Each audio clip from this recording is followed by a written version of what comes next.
Here we go. Hey Ed, we just watched the Nintendo Direct, and yes, it had almost everything I wanted out of it and more. Right? Like there was things in there that I didn't expect. There were things in there that I totally expected but was excited for anyway. And then there were just some reveals in there that I couldn't have predicted in 100 years. Exactly. No hint there what I was hinting at. But anyways, Ed, how did you feel about the Nintendo Direct? This is 10 out of 10. This one E3. Like this this is like cry-worthy material. Because it just makes you so happy.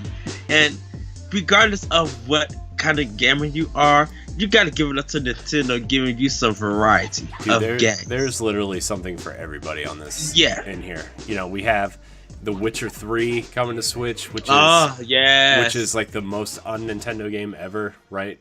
With the murdering and the sex and the magic and everything. And the funny thing is, it trended on Twitter like after it showed. I know, dude. And to think that wasn't even the biggest reveal today.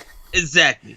I know, I've been talking with some people on the internet today about certain things, and some people were kind of like, "Why are you excited for a bunch of ports and remakes and stuff?" I'm like, "Who cares?" Like they showed us.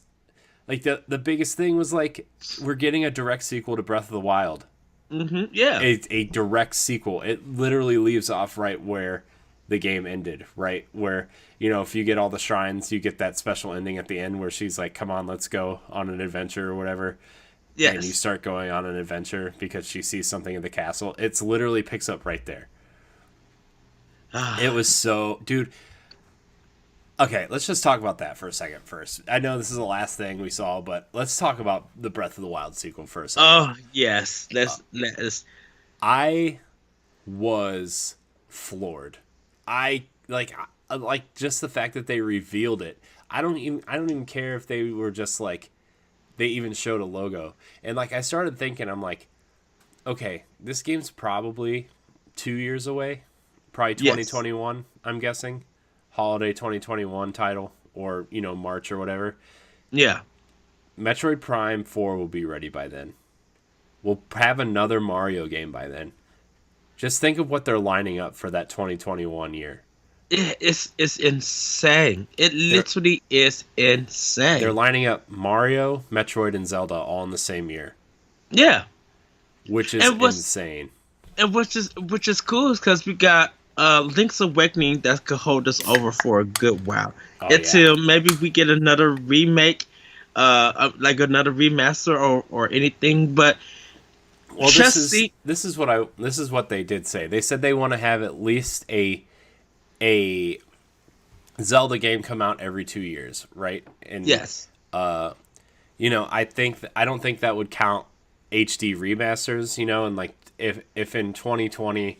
They need games to fill out their library. They could easily bring over Twilight Princess and Wind Waker to fill slots, right? Which, please bring those games over, man. Like those games are stuck. Well, not Twilight Princess really, but Wind Waker especially is stuck on 2 Nintendo systems that did not sell well, and that's arguably one of the best Zelda games ever made. Yes, please bring it to a platform that people love. Please.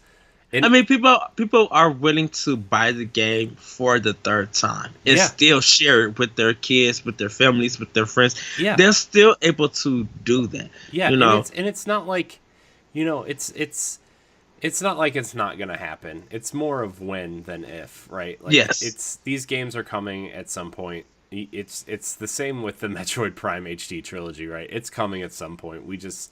It's more of an if than when. I bet they come out in 2020 just to fill out roster space, if you want to call it that. But they did say they want to put out a Zelda project every 2 years, like a new one. And I would count Link's Awakening as a quote-unquote new Zelda project because it's completely remade from the ground up. So 2017, 2019, 2021, that's why I'm putting we're going to call it Breath of the Wild 2 for now.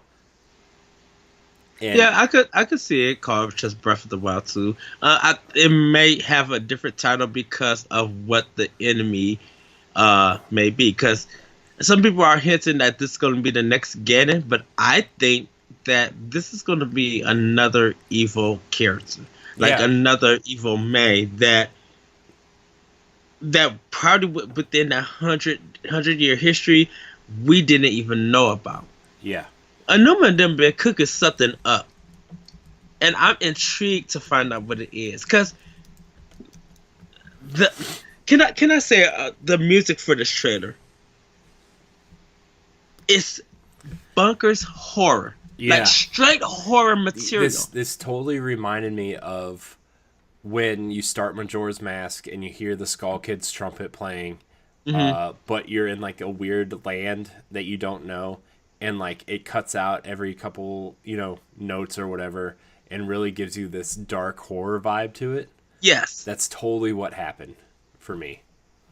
Yeah, it's just, I'm like, it looks like it's something that is scientific, and then it just turns into something just not unexplainable, but it's just like, this is something that feels icky, but yet tempting to know what it is. Like, it is so good, and just like, we don't know nothing about the combat, we don't know anything if this is going to evolve the world and change it, because it looks like it's going to be the same plateau that we played in the original Breath of the Wild, but there could be some changes. There could be some shrines that we don't know. I think like getting to the castle is going to. I don't think we're going to see that world at all. And if we do, it'll be you get sucked into some vortex under the castle, and it turns the whole world dark, like a dark world. I think it's going to be the dark world version of Breath of the Wild, and you'll recognize certain landmarks and stuff, but it'll change because it's the dark world, right? It'll be similar to like A Link to the Past when you get sucked into the dark world for the first time, and you like certain areas open up that weren't open before. Certain areas are blocked now because you're in a different area, right? Like that kind of vibe is what I'm getting from this.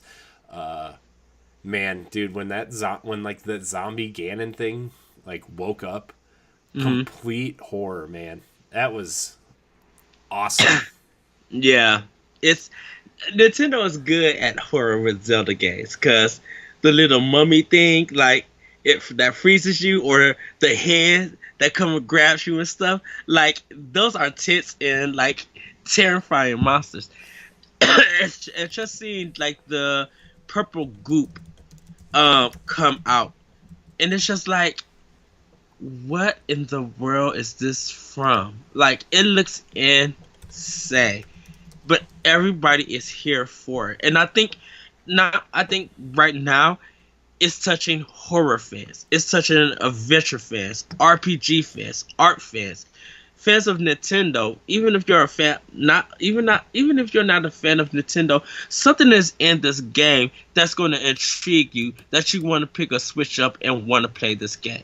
You can hold off and say, no, I'll just watch videos or nothing, but there's something about it that's just like enticing to be like, we know we got something for you. Just give us a little try. Yeah. It sounds weird, but I'm just like, they're hitting so many points in this stuff for just various gamers, and it's just a trailer. I was pretty blown away that they announced it. I mean, it wasn't like the greatest trailer or anything, but it gave us just enough to like it was just enough to be like, they did a good job of like leading up to revealing it was a Zelda game.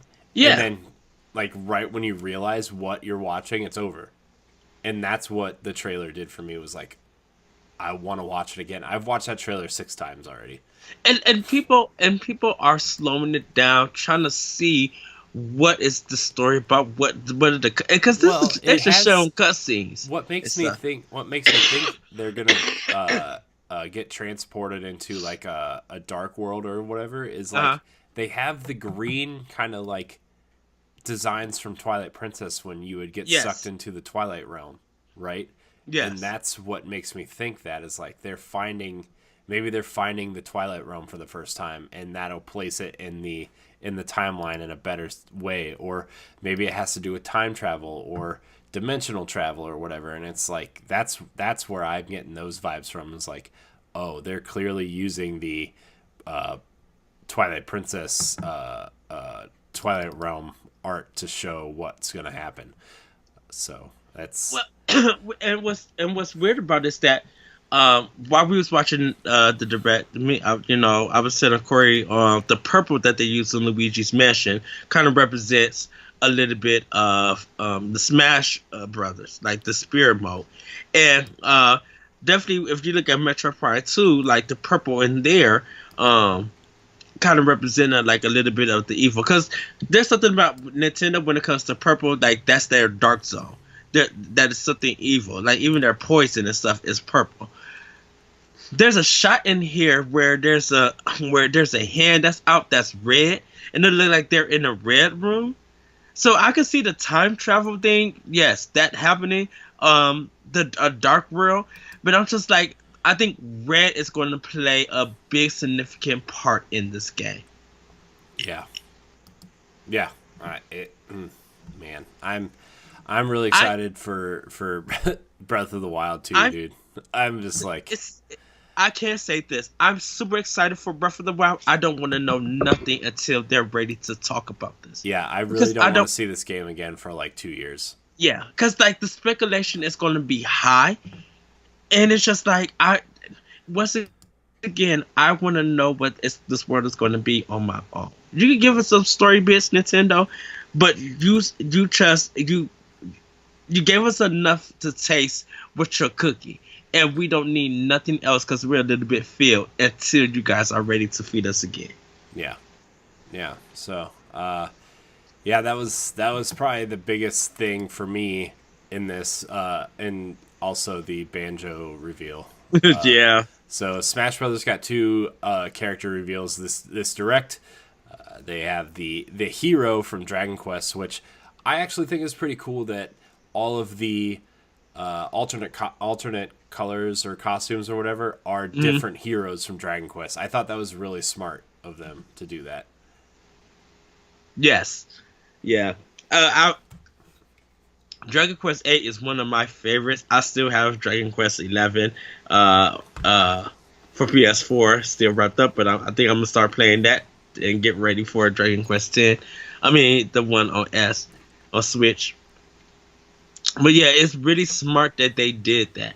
They got the Dragon Quest series, because now we have kind of like 2 RPGs. Persona and Dragon Quest. Those are big titles. So to have Nintendo have those games in the series for Smash, like, it's gonna be interesting. And they're actually treating it like it's a Dragon Quest game in the sense, with you selecting different magics and stuff. Yeah. So. And plus, I mean, actually 3 if you count Final Fantasy 7, because they have Cloud. Yeah, right. That's true. Yeah, man. Somebody redid. Remember that meme that came out around the time of the Wii U Smash when Cloud was announced? And they had Ryu, Cloud, and Snake in it, and they said, "Man, Nintendo's doing PlayStation All-Stars better than PlayStation." Yeah. Someone updated that meme and put Joker and the Dragon Quest characters in it. Wow. It was like, man, they're really so that's pretty funny. I thought that was funny. But Banjo-Kazooie, Nintendo, Microsoft, Rare, Bandai Namco coming together to not. If I think people once again just like, yep, let me buy the Seasons Pass now. Yeah. Oh my gosh, dude, it was just. And I literally think that Microsoft is going to, because Microsoft is doing Minecraft Dungeons, so they're doing it for Switch and they're doing it for Xbox. I don't think they're going to bring it to PlayStation. I think what just happened now with Banjo, the interest that is now shown, it's going. I think Microsoft is going to make that game for Xbox Scarlet and for Switch. Yeah, like I kind of feel like Banjo is coming back. I feel like this is like. I feel like Microsoft made this deal not only because like, Banjo was pretty significant on the N64, right? But also to gauge interest in a new Banjo game. Yes. You know, kind of the way they put Conker and Project Spark to gauge interest in a Conker game, which people needed to buy Project Spark to play that game. But, you know, I think this is their way of seeing. I think it's also like the same way with Battletoads, right? Last year is like they put them in Killer Instinct. They put the Battletoads in Killer Instinct to gauge interest in a new Battletoads game, and we're getting one, right? I think this is the same thing. They're just trying to figure out different ways to market it to gauge interest, and I think the next Banjo-Kazooie game will end up on Switch at some point. Yeah. Because the character model looks really good. The character model is so good.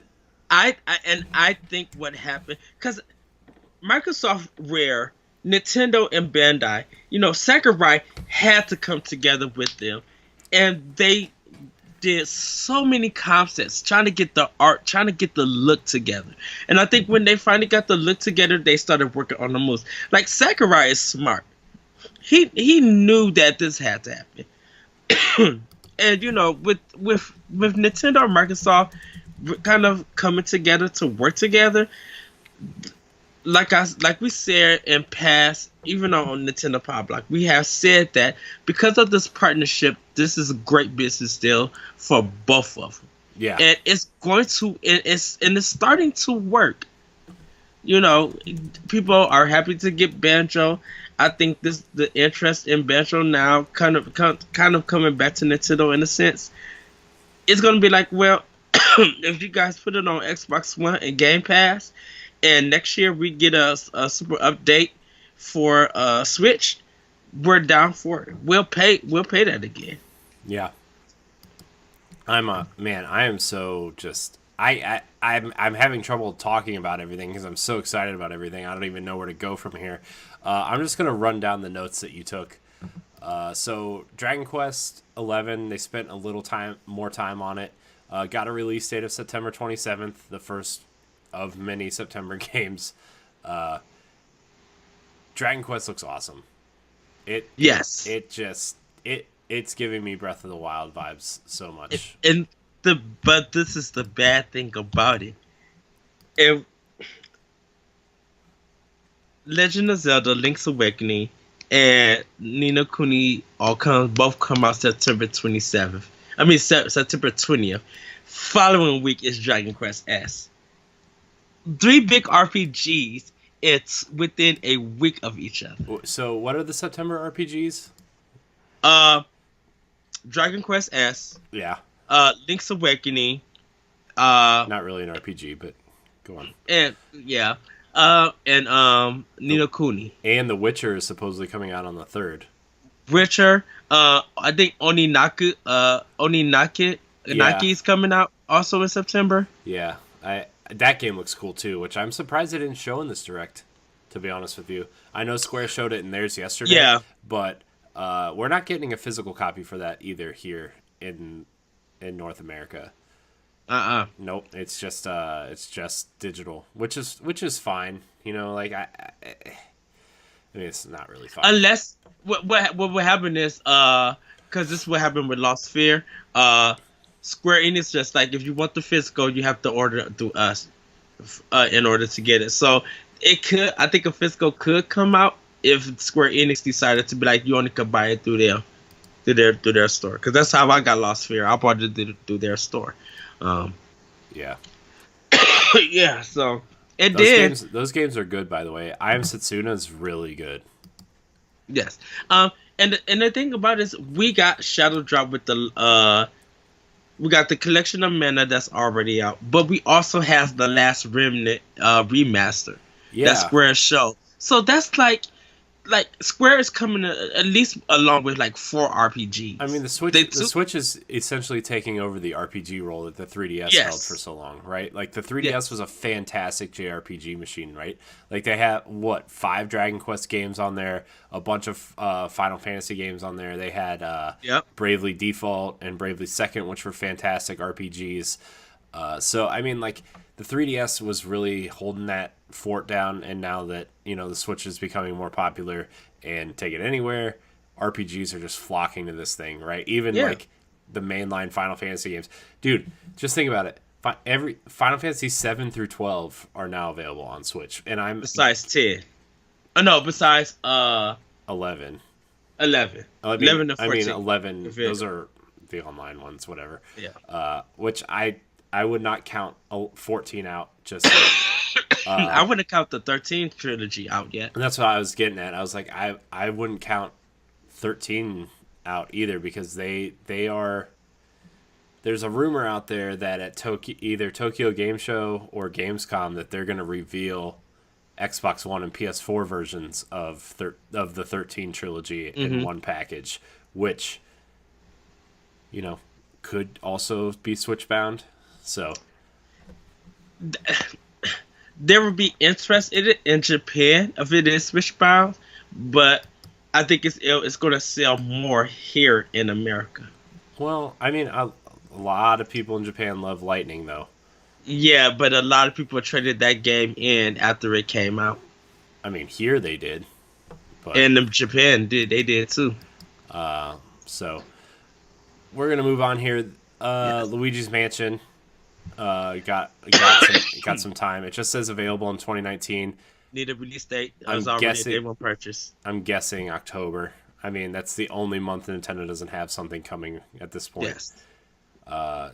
Especially because August and September are so packed full of stuff. Yeah. Luigi's Mansion looks great. All the multiplayer stuff looks cool. The new attacks that you can do with the poltergust or whatever it's called, like the slam move and I think there's a Luigi fart move for some reason. It's called Burst. No, it's called Fart. He farts and scares the ghosts away with his Luigi smell. It's clearly what that was. That looks super awesome. Luigi's Mansion for GameCube is one of my favorite games of all time. Dude, I remember going to the store on my birthday. My mom bought me a GameCube, and my dad took me to Best Buy to buy. They said I could buy any 2 games I wanted and a memory card. And we went together, and the first 2 games I bought were Luigi's Mansion and Tony Hawk's Pro Skater 3. And I bought an orange controller also. And that was like the best night ever, because all I did was play Tony Hawk and Luigi's Mansion. Nice. After Luigi's Mansion, something I'm really interested in, the Dark Crystal Age of Resistance Tactics is coming in 2019. It's basically, I mean, if you played Mario plus Rabbids, it's that set in the Dark Crystal universe. Yes. The time period in which the show on Netflix is being set, and let me tell you, man, looks good. I mean, it looks kind of generic, but as a tactics game, but it also is Dark Crystal, and that's one of my favorite movies of all time. So I think I'm gonna wait. I'm gonna wait for that one. I mean, if it's digital only, I'll probably wait for a sale, to be honest with you. But it looks cool. I can't wait. I'm excited for it. I'm really excited for it. So after that, they showed the Link's Awakening remake. Yes. Dude, it looks so good. So good. I love the fact that not only does the whole game look like it's made out of like toys, yes, but the amiibo is so. It looks like they just 3D printed the in-game model and just put it on a stand. It's going to sell out. That one is going to sell out. Yeah, it looks so. I can't wait to just. And what I love about it is that they said that any previous amiibo that you own from the Zelda series will work on here. Yeah. So yeah, and the fact that like, man, when they show him fishing, right, and he gets really excited when he catches a fish, it's so just charming, and This was the first Zelda game I ever played on Game Boy, and I played so much of it without even doing any of the dungeons or anything, because I, like, at the time I didn't really know what Zelda was. You know, like, I just thought I was running around hitting stuff and everything. This game makes me smile, and I can't wait to play it. So they did add that cool mode where you can build your own dungeons and share them. Mm-hmm. And I feel like they added that because since this is a Game Boy game, it's not a very long game. Yes. And they needed, I feel like they needed something to justify your $60. And I think they're going to add the Color DX version dungeons to it. Yeah, I think they are too. So, it's such a pretty game. I love the art style. I think it's everything I would have ever wanted out of a remake. I kind of want this. I want every top-down Zelda game remade in this art style now. Even if maybe not everyone, but the original Zelda, I think I would really want this art style. That I agree. Yes, I agree with you with that. Yes, definitely. So September 20th is when that's coming. It's just awesome. It's just a day one purchase. Trials of Mana is a remake of the Secret of Mana 2, coming early 2020. Really cool looking action RPG. Yes. Now this is the game that I'm excited for. I'm with you there. But you're excited from a different perspective. Like, I never played Secret of Mana. So, like, I'm coming from it and just being like, man, a cool action RPG. Looks really awesome. I love the art style. Like, it looks like they took some aspects of Dragon Quest 11 and kind of, put it towards this too. Like, it looks cool. I love the art style. I think the characters look cool. Just the artwork. I'm sorry, Mama, Papa. The trailer's playing behind us on the video, so like this is what I'm looking at. And then they also announced that the collection is coming west. That came out in 2017. In Japan. So the digital version is out, but the physical is coming down the line. Yeah. So, man, there's so much in this direct, dude. All right. The big one here, The Witcher 3 Wild Hunt Complete Edition is coming. Like Ed said, it's all coming on one cartridge. They fit this entire game on one cartridge. And I've been reading to see if it's going to have one of those download stickers on it. None of the box art at any of the retailers have that sticker on it. I wonder. There's no confirmation or not, but I wonder if the main game is on the cartridge and then the DLC stuff is downloadable. Probably so. That's my guess. But the trailer, like, it looks relatively good for being on the Switch. And a lot of people were laughing like, well, it's going to look like, it's going to be downgraded as a port. I'm just like, even if it is, these downgraded port versions of these big title games that look good on the other platforms are still selling like 1 million copies. Here's the complaint? Here's the thing. It's important that Switch has these games, right? Yes. It doesn't matter if it's the best way to play it. It's important for Switch to have these games because that means that third parties are on board with what Nintendo's doing, which is something that is very rare in the video game industry. Yeah. We talk about how great Doom and Wolfenstein look on Switch.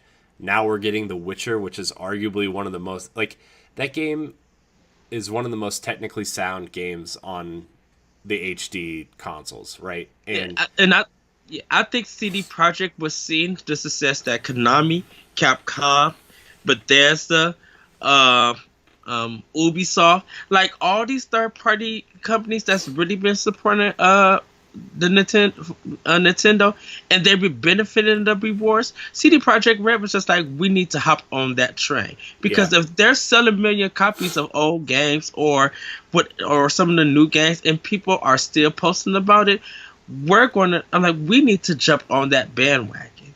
Yeah, like even though CD Projekt sold The Witcher 3 so well, people.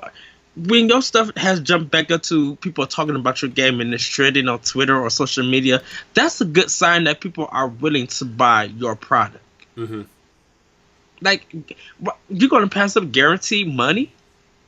Yeah. I'm like, I feel like The Witcher 3 is going to hold people over to Cyberpunk 2077 comes out. So that works well for us. I think a lot of people like The Witcher. Like, The Witcher has a huge following, and now that you can take it with you, like, I think a lot of people were just expecting Gwent today, but the fact that we're getting the full game is pretty cool. Mm-hmm. And, like, I think a lot of people who own it on Xbox or PlayStation are going to double dip. Yeah. You know, me included. Like, yeah, I get it. Like, I could play The Witcher in 60 frames a second, 4K on my Xbox One X, right? And have a completely good time on my TV, but I don't have the time for that. And I think that's when people get mad, like, especially in, like, my situation, where I'm not always going to... I don't get to come home from work and play games on my TV. Right. And that's what we were talking about when the Switch was first revealed on our, like, around episode 50 of Nintendo Power Block, right? Is like, I wanted to start a family, right? And my wife wanted a kid, and we were watching TV. The Switch is perfect for my situation. That's why I enjoyed the Wii U so much, was because I was able to play games with the Wii U under my TV, and play on the gamepad. Was it ideal? No. But I get to play these games now that I get to spend the time playing these games that I wouldn't have time for otherwise, right? It's what Matt and I talked about on Nerds Gone Rogue last week, was like, we are excited for Stadia because we get to play the games that we want to play, on our, like, in the way that we play Switch games now. Right? Yeah. Like, I get to play Destiny on my phone with a controller, right? And the same with the xCloud stuff. I get to play Halo or Gears or Destiny through the Xbox app on my phone. Now I get to play The Witcher on my Switch natively on a cartridge and don't have to worry about the streaming or the connection or, waiting for the TV to be open so I can turn on my Xbox to play it. Yes. That's why this is important for me. And I think, and a lot of people just don't see the benefit that some of these old games being on Switch can make you a fan of that company, of that series, and make you want to go back and look at their past series, or definitely work it into the summertime. And in some places, there's going to be where people lose electricity. Yeah, and you don't know when it's gonna come back on. But if you got a Switch, if your car's still running and you can plug in the car adapter when you need to charge it, you kind of set. You can still do some big gaming right in the palm of your hand. Yeah, and that's why I love the Switch, and that's why it's my preferred console to play on. So. I mean, we can have that discussion afterwards. I'm sure we can do an expansion pass on this, which I actually wouldn't mind doing if we get done early with this. So let's just run down a couple of the next few games. They showed Fire Emblem Three Houses, July 26th. We've talked to death about that game. I can't wait for it. It looks a lot better than it did a couple months ago when they showed it off. I'm excited. I don't know how much more we can really say about that. Resident Evil 5 and 6 are coming this fall, for those who are interested in that. No More Heroes 3 was announced, coming early 2020. Awesome. Looks great. I think it looks cool. I thought it was the Daemon Ex Machina, to be honest with you, at first. And then Contra Rogue Corp is coming, which this game looks bad. Visually looks bad. And as excited as I would be for a new Contra game, this is not. I know you're gonna get it and probably review it and be terribly excited for this game. It looks bad. Like the same way y'all was going about the Shaquille O'Neal game. Oh yeah. Shaq Fu, Legend Reborn, the game of the year last year. Yeah. While y'all was going about that. Some would say game of the generation. I am looking forward to Contra World Wars. wants to get into some crazy action. Hey, I want you to know that when I said I can't wait for Shaq Fu, I got a like from Shaquille O'Neal, okay? On Twitter. So you can suck it. By the way, Shaq Fu, A Legend Reborn, is a terrible game. Do not buy it unless you bought NBA Playgrounds and got it for free. Amen. That felt really good, though, when Shaq liked my tweet 3 years ago at this point. Anyways, Contra looks bad. Contra Collection, good. Daemon X Machina, another game that I think looks way better than when we played the demo a couple months ago. It looks sharper. It looks faster. It looks like they made it faster, I think, and that makes me happy because I thought that game was obnoxiously slow and the flying was obnoxiously obtuse. The character designs look cleaner. I think it looks better than it ever has. Yes. And they showed some diverse environments. Like, they showed some snowy levels. They showed some desert areas. They showed some water fights. Like, they showed some very diverse areas. And they showed you running around outside your mech suit, which is cool. And I will be buying it. Yeah, yes. I know. So will I. Let's be honest here. What else come on the 13th? Something came on that same day that we just announced, I think. I forget. Let me bring up my list here. I probably have it on my calendar. I made a calendar, everybody. 13th. Nothing on my calendar yet. I gotta go through it, though. Okay. So, after that, the Panzer Dragoon remake showed up. Which, cool. I am surprised. I'm interested, so I want to see more. I'm very interested. This is one of those it's one of those legends of video games that this game was amazing, but they only printed like 10,000 copies ever of this game. Yes. Plus, it was stuck on Saturn, which Sega Saturn. I have one. It's not good. And then they made the sequel for. There wasn't one on Dreamcast. I think it went straight to Xbox. It did. Yeah, Panzer Dragoon Orta. And that's the last time I played Panzer Dragoon. So it's an on-rails shooter where you're playing as a dragon that shoots lasers and fire out of its face. So that's cool. Yes. Then they showed a little bit of Pokemon Sword and Shield. I'm very excited for Sword and Shield, man. I didn't think I was going to be this excited, but watching it and watching you run around the towns and stuff, and them showing off the gym battles and the gym leaders for the first time, and watching the Pokemon walk around the environments. And so everyone's obsessed with this sheep Pokemon now. What is this? Wooloo. Yeah, why is everybody obsessed with this sheep Pokemon? Because it's cute. There's just something that its cuteness has attracted people to it. I'm cute, Ed, and the internet's not obsessed with me. Of course, that is true, but it's a Pokemon. Kidding. But you're not a Pokemon, so everybody was just. That's why I said it was so cute, and you guys can check the next show last week.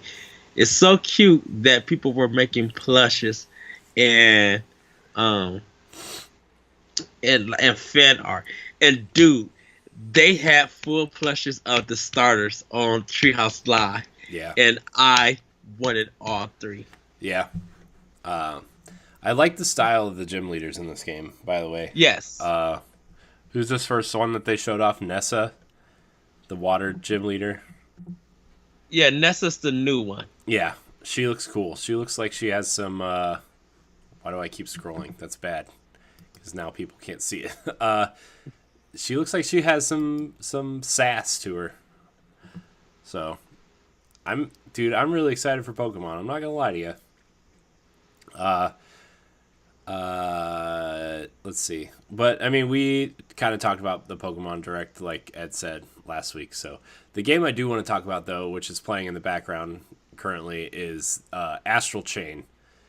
It looks way better than it did. Yes. When they revealed it, dude, I was surprised that this was the same game. To be honest with you. I went back and watched that original trailer. It did not look as clean and polished as this looks. I know Platinum usually does a great job polishing up their games, but like this looks 100 times better than it did when they showed it off. Yeah, like this. Of course, this is a day one purchase. Like, I really don't have no more to say that, but I just want to play it. I want to know what the story is, and I want to learn this the fighting mechanics. Yeah, I want to know how like you chain to like. It's almost like what I was telling Ed during the watch along. I was like, you were telling me that you kind of have these robotic animals that you kind of capture and use as your teammate, and it's like I was like, it's kind of like sexy Pokemon, but also the level designs and stuff look giving me huge Destiny vibes. It's not it's not Destiny by any stretch, but the level design looks like straight up Vex. Think of Destiny having that art style and that look and being a side game coming to Switch. Man, I wouldn't mind like a Destiny side story, by the way. I know that's like the complete opposite of what Destiny is, but yes. Yeah, these chain moves look so it just looks so good. It looks really good. Like this looks way better than it did the first time around. So I need it. I literally need this game. Yeah. So that's that, and then the game they showed after that was Empire of Sin, which was honestly I thought it was like you said, either a Mafia spinoff or an LA Noire spinoff. And John Romero is making this game, which was pretty exciting. It's a 1920s gangster strategy game that looks really cool. It's almost like 1920s gangster XCOM is what it looks like. And some people are planning to buy that game. A lot of people are interested in playing it. I am. I'm interested in seeing what it is. Yeah, I'm super interested to see what it is. I have heard that it's procedurally generated. And there's, permadeath and runs and stuff, which kind of turns me off from it. But I would like to hope that it's not that, and I really want to see if there's actually a cool story to it, because I like that time period and that type of thing. So yes, Marvel Ultimate Alliance is coming. Day one purchase. Yep, just give it to me. They did announce their expansion pass, by the way. Yes, which is bringing more X-Men, the Fantastic Four, and the Marvel Knights to the game. And I think it's available. Yeah, it's available for purchase for the expansion pass. Yeah, the expansion pass is available right now. It's $19.99, which I looked on the store already. Nice. Who was the girl character in the coat with the guns? I don't know exactly. I've been trying to figure that out, and I just don't know. So, sorry everybody. My daughter's crying. I think she kind of woke up, and she'll fall back asleep. But let's see. After that, they showed Cadence of Hyrule, which is coming out on June 13th. So by the time you hear this, it will probably be out. Yes. Or it's out tomorrow or whatever. So they showed that, and then they showed Mario and Sonic at the Olympic Games, and then they moved into Animal Crossing New Horizon, which has been delayed to March 20th, 2020, which is fine because, let's be honest, this year's packed. This year is just packed, dude. It's too much. Yeah. So, what did you think of Animal Crossing? It's going to be a staple in my household. Like, my mom is going to definitely have a copy. I'm going to have a copy. Like, we're going to be playing this game. Like, I'll end up probably even buying the 2 copies for me and my mom because she's a big Animal Crossing. And I've been in Animal Crossing since the GameCube days. I didn't really pick it up for the 3DS, but every time it came to the consoles, I always picked it up, and I enjoyed them. Like, I love them.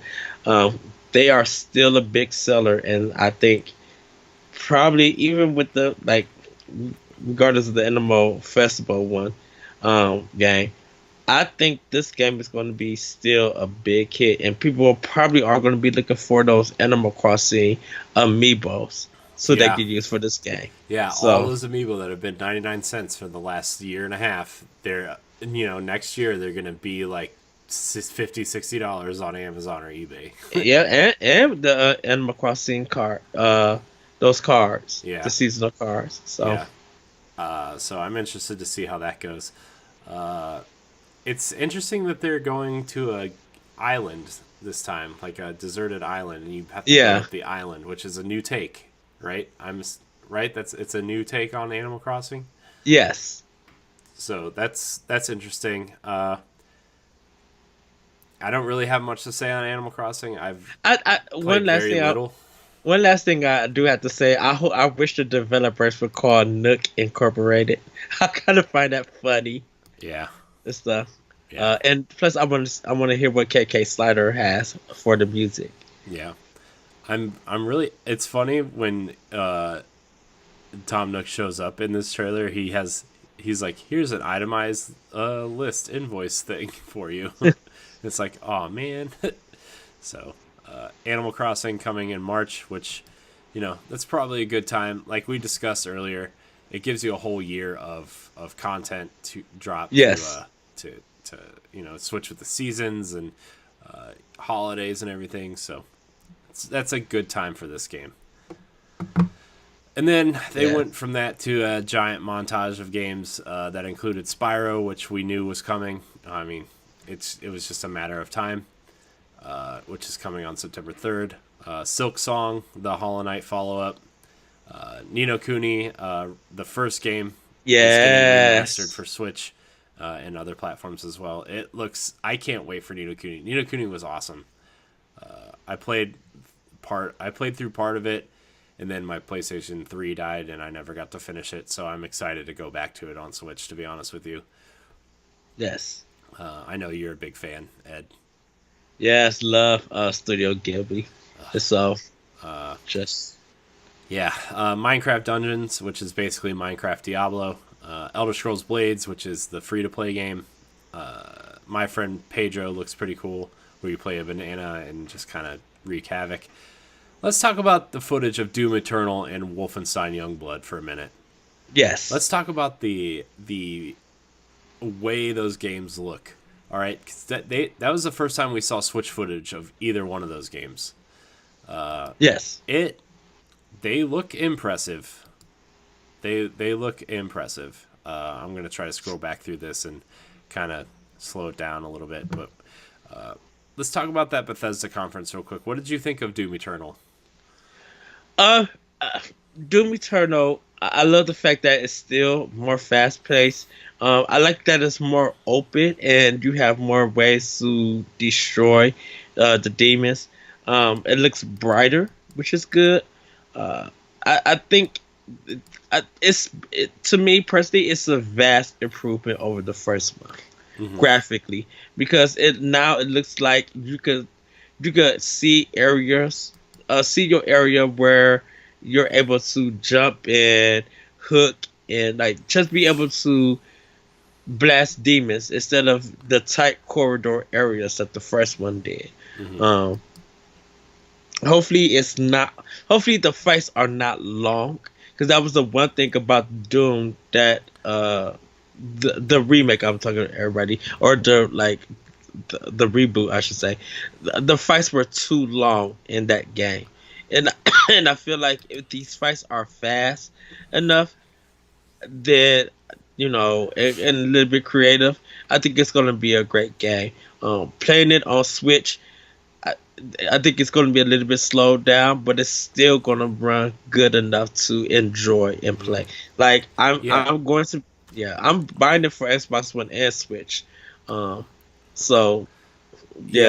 Eternal looks good. The Switch version of Doom, like, it ran pretty well, but when Wolfenstein came out, they released a stability patch for it, and it made it run way better. And I'm like, I was really impressed with that stability patch. I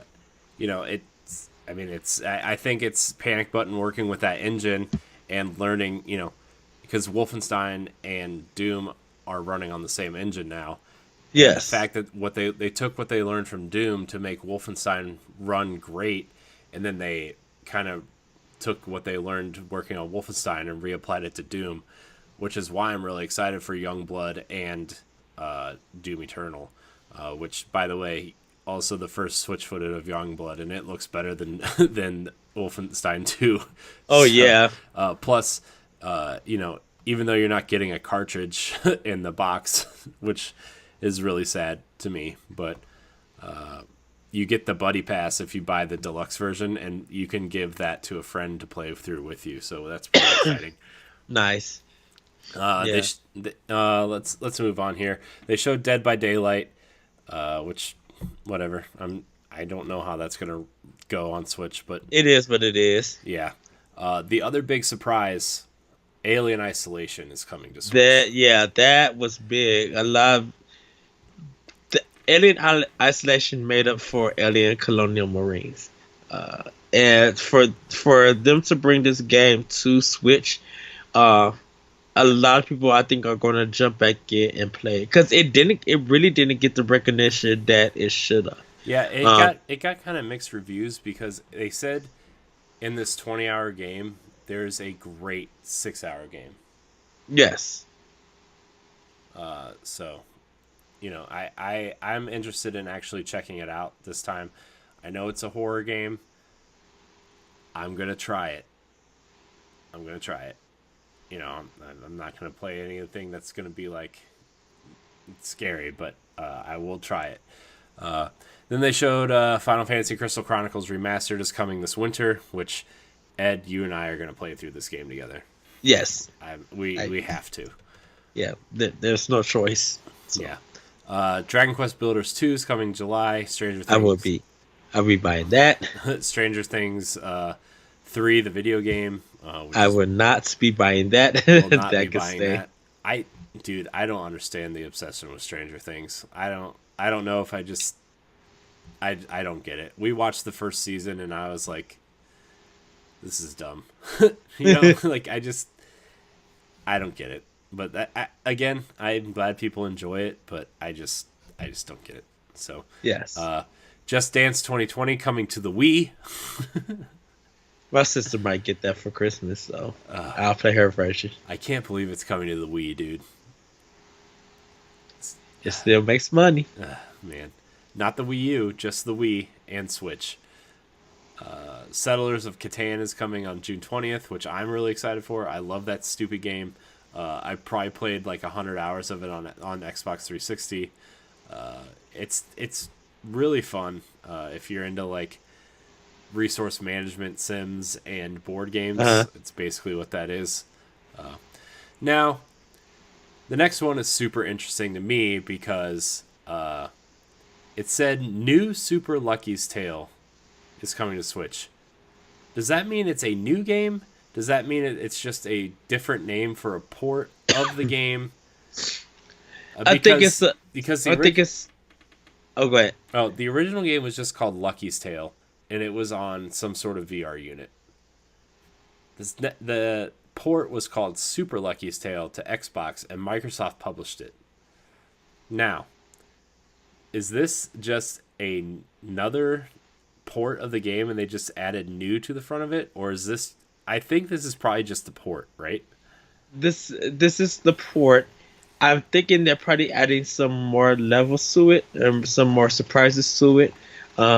They may be working along with Nintendo and Microsoft for awesome things. So there might be some added material to it. Yeah.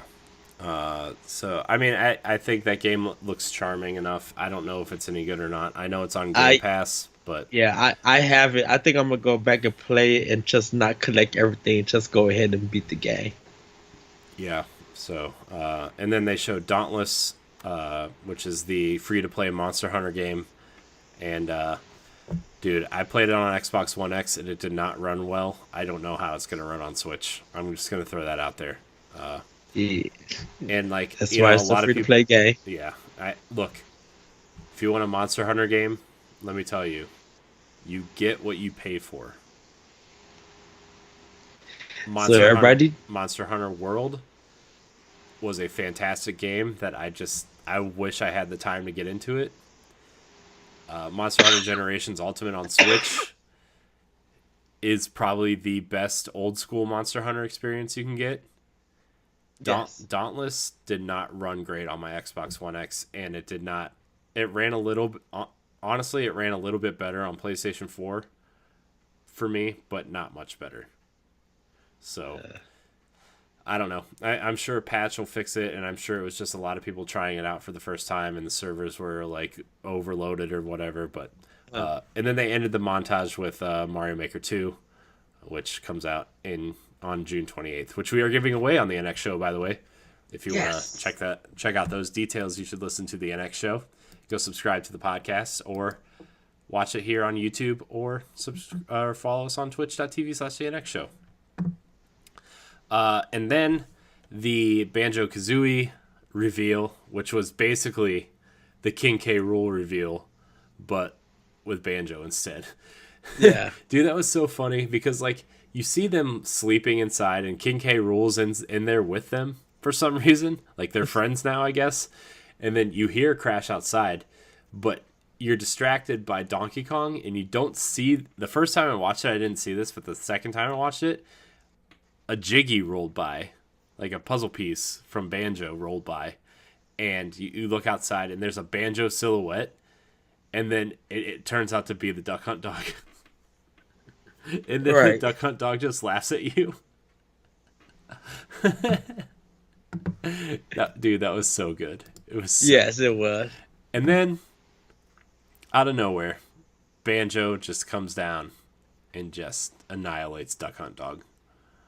And then Donkey Kong, Diddy Kong, and King Crew are happy. They're like rooting for him. They're like, yes, yes, yes. Yeah.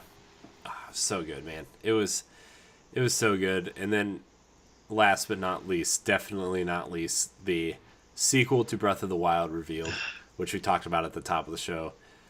My moment of the show, and I know a lot of people are like, you're crazy, Keanu Reeves for Cyberpunk, whatever. Like, I'm like, This was Breath of the Wild is my favorite game of all time now. Like, I've taken over 2 years to think about it, right? Mm-hmm. It's my favorite game. I think it's my favorite game of all time, right? Like, I love that game. I still pop it in every once in a while just to run around and play it and stuff. The fact that we're getting a direct sequel to my favorite game of all time is... I couldn't have asked for that. I truly didn't think we were going to get a direct sequel to Breath of the Wild.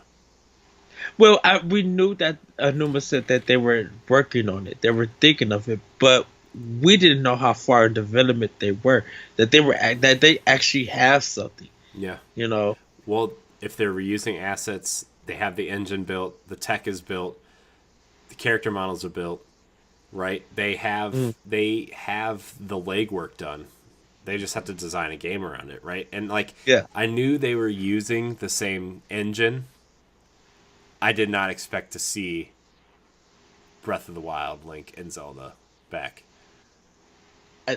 I it's my game of E3. Like, of course, Microsoft. Like I said, every conference has something for everybody, but like. When I said, wait, what? Dropped my jaw and just, I went back over and over and look at it. I'm just like, this is my game. This is my game of E3. Like, not like I love Daemon X Machina. That was my last year's game of the year. This one, it goes straight to Zelda. Like, we talked it at the top of the show that it has something for everybody. Mm-hmm. And even it's just like we don't want to see no more till it's ready. But it's just like from what they showed us, people are still watching it, and analyzing it. And it's just like I can't wait to jump back into this world again. So it's my game. It's not only my moment of E3 for like one of my moments for E3. It's my game of E3. Yeah, and like I played 225 hours of Breath of the Wild. Right, I played. I collected all the Korok seeds. I did all the shrines. I upgraded a lot of the armor. Like, I spent a lot of time in that game. and getting to really getting to know Link and Zelda's relationship in that game was something that you don't get to see explored in Zelda a whole lot, and actually added a lot of depth to that game for me. Yes. And the fact that we get to keep exploring their relationship, it looks like you might be able to swap between them at points, almost. Oh, I would love for that to happen. Like, if you're going on this adventure and, this is when they were talking about, multiplayer or co-op Zelda stuff, I wonder if you're going to... If you can play as either Link or Zelda, and, Link or Zelda will be your companion through the game, and you'll be able to co-op it with friends. Drop in, drop out co-op, or have that standard Zelda single player experience, right? But I wonder, you always have that companion, Navi or Midna or Fi. What if it's Zelda this time? Or if you want to play as Zelda, what if it's Link? What about the champions? Yeah, and what if they come back? What if you're searching for their souls, and this is what if this game? Ooh. What if this game takes place and you're searching for the champions? Maybe they're not really dead. They're communicating with you from the underworld or the dark world. Ooh. And Zelda knows that they're still alive, and you go to find them. Ooh. That's a interesting take on this game, and that's kind of what I want from this game. Especially because when they're walking through the dungeon and and they hold the torch up to the wall and it has the animations and stuff, it has these things that kind of lead you to think that maybe this is something that could happen. Dude, I love the way Zelda and Link look in the Breath of the Wild, dude. I love it. Yes. I love it. They look so good. Ugh. Just yes, Nintendo. Just thank you. Yeah. So, any final words about the Nintendo Direct, Ed, before we kind of wrap this up and get out of here? Like I said, it's they gave me my game of the show. They gave my game of E3. I'm looking forward more to what they got for the Direct. And goodness, Nintendo, you're gonna make me broke. I'm trying to save up to go to PAX next year. What the world? They are killing it for the fall. Yeah, they are. Dude, I mean, not even just the fall. We know, what's coming now. Yeah. Like I said, Nintendo is lining themselves up for the next, not even the next year, but the next 2 years, the next 3 years. And this is what we're getting, right? And like I said, 2021, with the reset of Metroid Prime 4, Zelda, I'm sure we'll hear something about a Mario Odyssey sequel at some point, or a Mario 3D World sequel at some point. They're lining up the next couple years of being, I mean, we already know next year is going to be strong for them too, with Animal Crossing and something we didn't talk about, which I'm actually really excited for too, is Gods and Monsters from Ubisoft, which looks like Breath of the Wild filtered through Assassin's Creed, which looks awesome. Setting up that. Yeah, Gods and Monsters, yeah. Yeah. So that looks super strong. They already have a strong 2020, and it's June of 2019. So. Okay. So, and that's not including all the cool indies we're gonna get. Cadence of Hyrule is coming out in a couple days. Everything is really just coming in. Nintendo's really coming into their own now. And I can't wait to see how the rest of the year shakes up.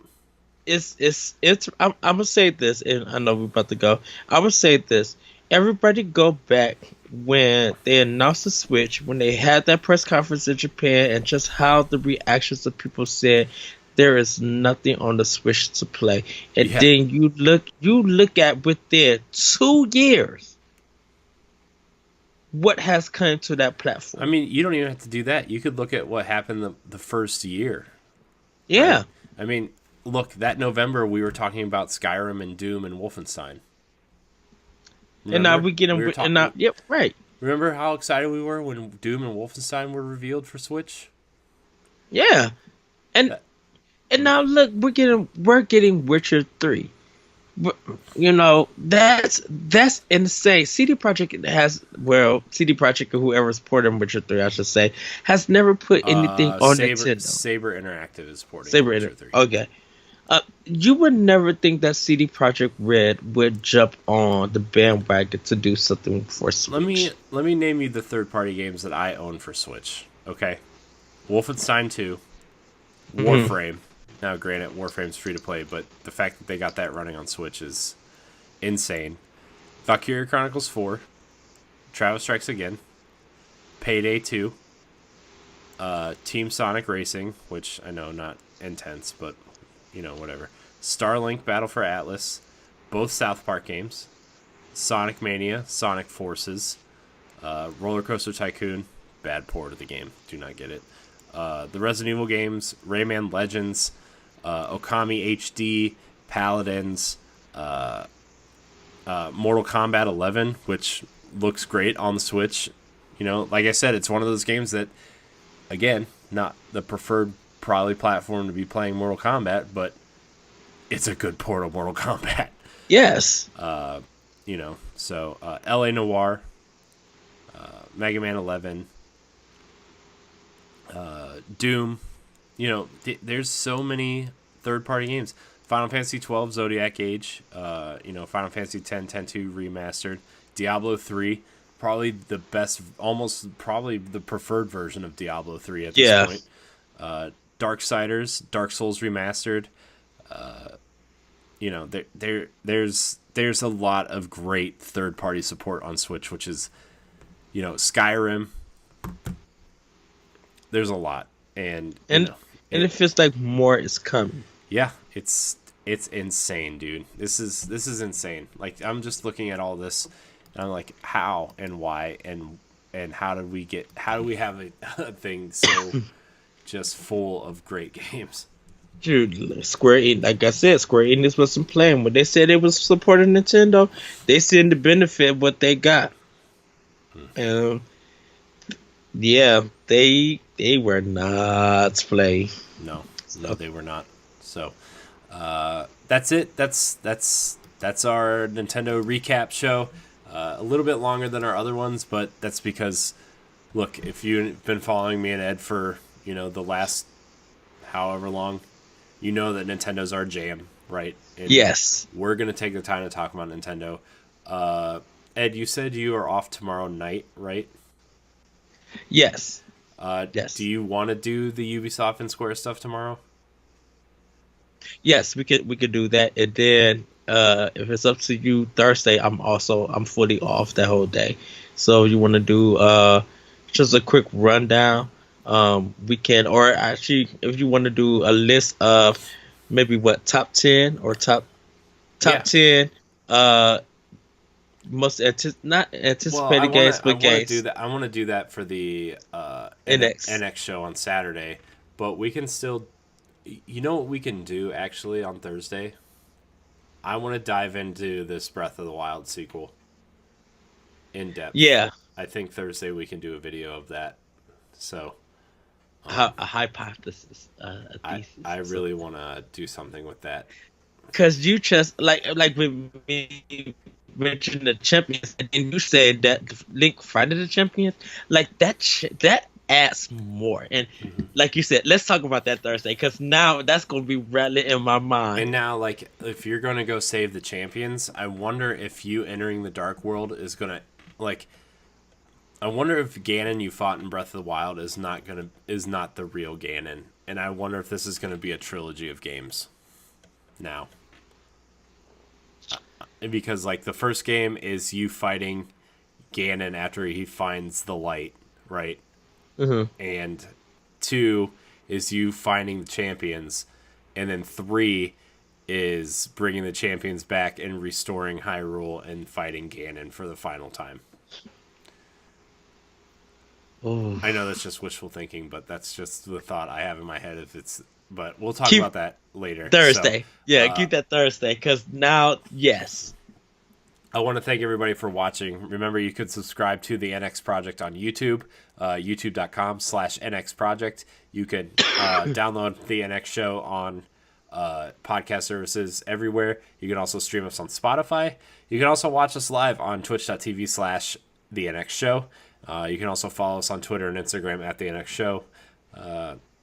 Ed and I are putting together some pretty cool content around E3.